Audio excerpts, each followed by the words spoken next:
Soomaaliya waxay leedahay oo mara badda ugu dheer Afrika. Puntland oo Soomaaliya ka midana waxay nasiib u heshay inay marto badda ugu dheer Soomaaliya. Badweynta Hindiya iyo badda Cas labaduba waa ay maraan.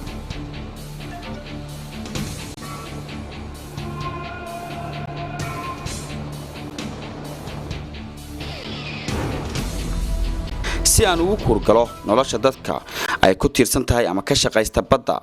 ayaa dhawaan waxaan fursad u helay inaan safar ku tago degmooyin ay marto badweynta Hindiya kuwaasi oo kala ah degmada Baargaal, Bandarbayla, Gumbax iyo Ayl.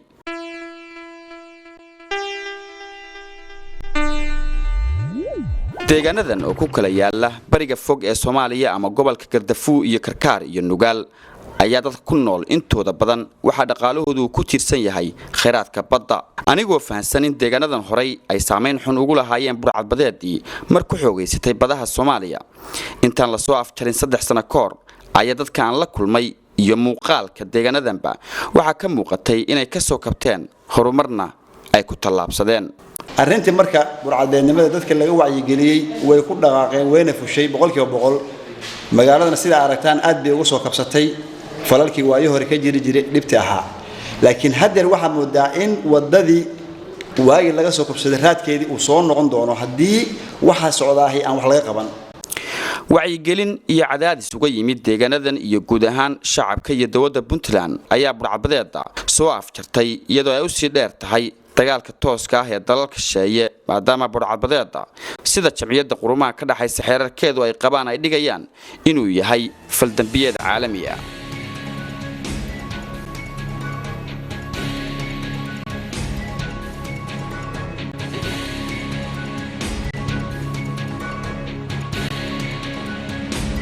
burcadbadeeda waa la soo afjaray haddaynu aaminsanahay waxaa jira khatar kale oo weyn oo aan ku soo arkay badaha deegaanadan aan maray dadkuna ay khaati ka taagan yihiin taas oo marmar ay maskaxdaadu ku soo dhacayso inay burcadbadeedu ay weli jirto laakiinse ay waji kale leedahay. waxaa jirta doonyaha waxaa badda ku jira Iran waxaa ku jira Bangladesh waxaa ku jira waxa la dhaho ismail Arab Yemen wax xisaab lahayn aad iyo aad bay noogu hayaan waxa jiirmaha wadanka ay xariifiyaan shabaagaha dadka waa ka qaataaneen waxa jirta doontu waxay qaataa Iran mid waxay qaataa 100 tan annagu meeshaanu doon isku ururno 10 tan iyo 150 tan oo kalluumaysi ay qaadaan kalluun ka qaadaan waxayna sharci darayna ku shaqaystaan awoodna annagu ma hayno. shaqada baddu waa ay ka hawl badan tahay tambariga waa shaqo tag saxiimad iyo cuntadoodii ayay diyaarsadeen waxay u shaqo tageen badda ma haystaan agab fiican balse nolol maalmeedkooda waxay rabaan inay ka dabaraan shabaagta ay badda dhigtaan saacado badan haddii awal si sahlan kalluun ama kheyraad kale oo fara badan ay uga soo heli jireen xilligan taasi waa gabaabsi. baddaasa lagu noolaa oo lagu kalluunsan jiray oo nolol maalmeedka laga heli jiray ninkuu saximadiisu baddiisa waruugi hurigiisu baxsiyay baddu aadi jiray cashadiisa iyo qadadiisa ka soo xasili jiray maanta ka waa laga heli maayo. qalabkii anigu aan lahaa waxa lagu soo wada xareeyay waxa wada qaatay gaadiidka bahalkaas qaatay waxaan hadda badda dhigtana ma aan lihi kaligeena ma aha dadka halkaas ilaa xeebta marka tagto wada arkada ilaa 40-50 saxiimadood oo magaaladan hurdiye laga lahaabaa waxay kulli ka wada caarsan yihiin oo laga soo caarsiyay xeebta laga soo caarsiyay waxaanu hadda doonaynaa inaanu baadiye isaga baxno oo ka carro. kalluumaysiga sharci darrada ah ayaa khatar weyn ku ah nolosha iyo dhaqaalaha dadka deegaanada aan tagay waxaana jira dad badan oo badda ka shaqayn jiray oo xilligan bilaa camal intay noqdeen maqaaxiyaha lagu qaxweeyo iska fadhiya. anigu hadda halkaas tagtay jiray laakiin hadda in muddo ma tagin sababtoo la tagi waayeen waxay tahay qalab hadda dhigto qalabku waa la qaadanaya hadda taa ka doono u qayl dhanamayso xabad baa lagu jawaabaya macani nabadgelyo helimayso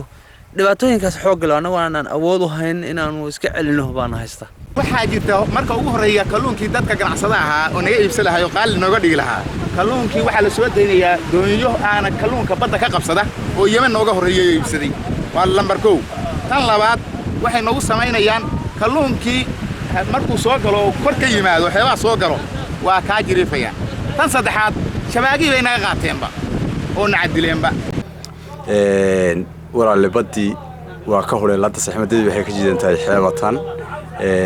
saxmado badan oo ka jiidnina way jiraan waxayna u jeedan yihiin badda awgeed oo la qabsaday badda qolada badda waxay soo keentay dooyo ay eeraan la yaado ay lacag ka qaatay oo goosay sharci u goosay hantida aan lacagtii kala baxnay baa dhibaato loo geeyay shabaagayga jilbaayay way sii qaatay marka dhibaatada naga haysta hadii baddan naga qabato hadii kale sana waxay baddan waxaan gaarsiinaynaa annaga iska qabanayna naga waa badda xilliyada tan waxaanu samaynaa badanaa ataag baanu ku samaynaa oo maraakiibta lagu soo dhawaata inta ka gaari karo waa ka elina laakiin waxa jira xilliyo aan tabar u hayn oo badda aan fuuli karin oo maxay ahayd baddu ay aad u kacsan tahay baa jira maraakiibtuna ay aan wax ka qaban karin oo ay soo dhawaadaan marka waxa way si fiican bay jiriifka noogu hayaan waxa kale oo maraakiibta jiriifka haya ka sii daran dooyaha kalluumaysiga oo si sharci darro ah degmada badeeda si sharci darro ah uga kalluumaysta ma fahamtay dooyahaas si sharci darro ah ay degmada badeeda u soo galaanin sharci darreena ku kalluumaystaan dooyahaas iyo maraakiibtu waxay ku hayaan xaaluf iyo caqabado waaweyn bay ku hayaanin xagga badda ah kasakow xaalufka ay ku hayaan badda maraakiibtani xitaa waxay waxyeello joogtaa u geystaan kalluumaysatada Soomaalida maxaad ku sifayn kartaa marka aad timaado deegaan ay baddu marto oo aan laga helayn kalluun cusub taas beddelkeedana uu yaallo kalluun qasacadaysan oo dibadda laga keenay taasi oo uu sababay kalluumaysiga sharci darrada ah dadkan wareysanay ayaa sheegay in meeshii ugu sarreysay uu marayo xaalufka ay badda deegaanadan aan marnay ay ku hayaan maraakiib iyo doonyo sheeye oo laga leeyahay dalal kala duwan una badan dalalka Aasiya xabada laga hor keenay 5 mayl waa dhaqaaq waayeen saxiimadii ninkii saaka baxay baxay oo la soo xabadeeyay oo soo baayo soo hoogay oo maanta isagoo baahan yimid oo bari baahday inuu tallaabo qaadayo ama ha ku dhinto ama ha ku noolaado horta la isku hayo haddaan ka hortag dawladdu ku sameeyna tan waa soo noqonaysaa waxaana soo celinaya wixii laga kaaftoomay oo la iska daayay oo ilaah looga toobad keenay waxa soo celinaya gaaja soo celinaysa nin xabad kalluun gurigiisa koosaar uu soo waayay oo xabad laga hor keenay oo dooniya awood u sheegatay oo shabaagihiisa laga kor jiiro laga baabashay oo isagii khatar u habeenkii in la jiiro bigla socda iyagii baa soo jeeda waxaan ku habeen oo dhan walwal bay ku noolyihiin kan xeebta jooga habeenkii xeebta saasaan ku daanin waa maraakiib iyo dooniyo badda waxa ka ugaarsaday dawladda ajnabi ah oo cid ay u dhasheen iyo cid ay yihiin midna toona la aqoon dalkana u dhalan sharcina lahayn meel ay ka yimaadeen meel kalena la aqoon Iran baa ku jirta Yemen baa ku jirta Indiyar baa ku jirta wax alla iyo wixii doona baa ku jira waayo bad la ilaaliyo ma ilaalin annaguna awood aan ku ilaalino iyo waxaan ku celino iyo awoodna u filmina ma dawladda waxa ka qabato marka dhibaatooyinkaas badda naga haysta shabaagahaydu waa qaateen jilbi waa qaateen annagu birigaas aanu sida aan magaalada u toosanaa naga dhalay haddana caaw habeenku idin dumo leerkooda ay qancanaya dhibaatada ka jirta meesha oo isleeyahay waa meesha ugu baaxad badan oo maraakiib iyo doonyo Iran laga leeyahay kuwa Pakistaaniyiin leedahay kuwa Yemeni leedahay kuwa kale oo nayar leedahay intaasoo doonyo ama maraakiib badda ku jira cid wax ka qaban kara ma jirto marka arrintaas way jirtaa waxaa la keenay jiriifyo adduunyada ka mamnuuc ah oo lulumada qaaday lulumadii wixii dhashii kalluun ha noqoto libaax noqotee dhashi qaaday baba waxaan aaminsanahay inay badahooda geeyeen ku beereen baan aaminsanahay maanta ummadii ku nooleed xeebaha waa taagan yihiin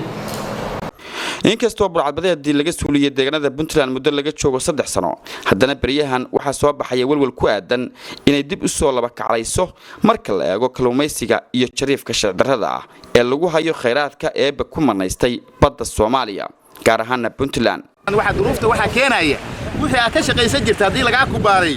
faaskii aqriyaa ku goysan jirta haddii lagaa kubaarayo waa ku qasbantay inaad burcad badeed noqoto anuu maanta waxaa ku fikirayay sixiimadaa wato inaa badda la galo oo aado eeraanka burcad badeedna gadaal u abuuro waxay khasbaysaa oo kalifaysaa in dadku ay noqdaan burcad badeed ay noqdaan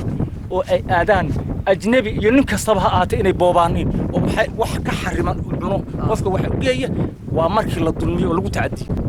intaasoo tan doonyo ah baa ka kalluumaysanaya halka aad joogto ummadii ku dhaqayd bariga oo nafaca u raadsan jibdana kulli halkaasay tuusan yihiin yaa u helo xageesa lagu ogyahay waana waxa horeba u koosgareeyay in Soomaalidu ay noqoto burcad badeed waa dadka ajnabiga oo ku soo duulay wadanka aan dawladda ahayn oo iska dalbashay khayraadkooda dhibaatadan burcad badeed markii horeba waxaa kalifay waxay ahayd kalluumaysi sharci darro waxaad moodaa in horumar laga gaaray joojintii burcad badeed laakiin weli aan loo soo jeensan sidii wax looga qaban lahaa kalluumaysiga sharci darrada arrintaas marka haddii ay sii socoto waan aaminsanahay inay soo noqonayso burcad badeed waayo dadkii xeebta deganaa oo badda ka shaqaysan jiray qalabkoodii baa la qaatay waxaaba dhacdo mararka qaarkood iyagoo shaqo taga in laga hor istaago badda wax badalaadha haddii uu sii socdo kalluumaysiga sharci darrada ayaan la ogeyn sida uu noqonayo nolosha dad badan oo dhaqaalahoodu ku tiirsan yahay khayraadka badda waxa kale oo aan jirin xal muuqda oo arrintan laga hortagayo ay wadaan dowladda federaalka ee Soomaaliya iyo Puntland inkastoo aysan u war la'ayn tallaabooyinka la qaadayaa waxay tahay Puntland waxay leedahay ciidamo badda ah ciidamada in la xoojiyo la qalabayo awood loo siiyo inay wax ka qaban karaan maraakiibta sharci darrada ah oo badda kalluumaysanaysa haddii sidaa la yeelo waxaan aaminsanahay in arrintan laga hortagi karo sidoo kale laga hortagi karo haddii ay isku daydo burcad badeed inay soo noqoto iyada ruuxeed in laga hortagi karo marka waa in la xoojiyo ciidanka badda Puntland awoodna loo siiyo inay wax qaban karaan safarkan ku tagay degmooyinkan barnaamijkan aan ka soo diyaariyay waxa ay sahashay ugana mahadcelinayaa hay'adda horumarinta cilmi baarista Puntland ee PDRC